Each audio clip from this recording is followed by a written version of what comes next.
NewsBuild Boyle Heights report. Today we'll be talking about how sheriff gangs are corrupting the alley jails and how they abuse their power by using their gangs to hurt inmates. People should have the right to know what goes on in the jails. The sheriffs were using the names of the biker gangs from the movie Jump Out Boys, which is crazy if you ask me.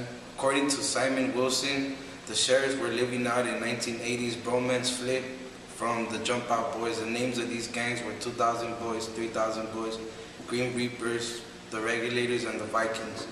Wilson said apparently these sheriff gangs were fighting the inmates in the alley jails. Sheriff gangs were sneaky until they were discovered when a woman called in saying the sheriffs were fighting.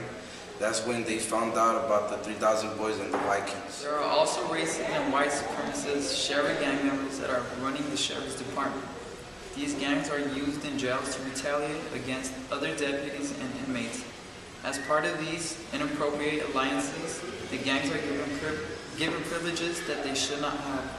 They claim to unite sheriff gangs to combat local street gangs, but they have used excessive force and abuse towards inmates in our communities.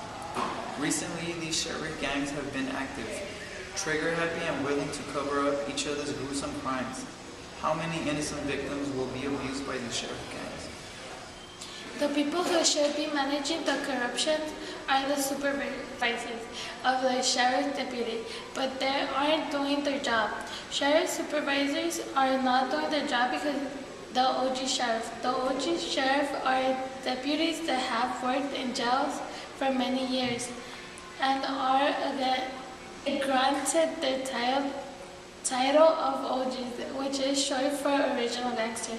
Daniel Pilar is a former sergeant who is against the OG sheriff. Pilar said, "How are we going to supervise deputies' personnel that know that they can email the assistant sheriff, OG sheriff, and that they're with him going to come over the jails and tell them, don't listen, you do what you want."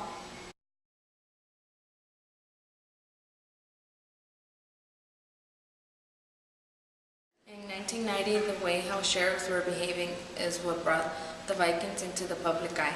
There was a lawsuit opened asking the federal court to take over the Linwood station.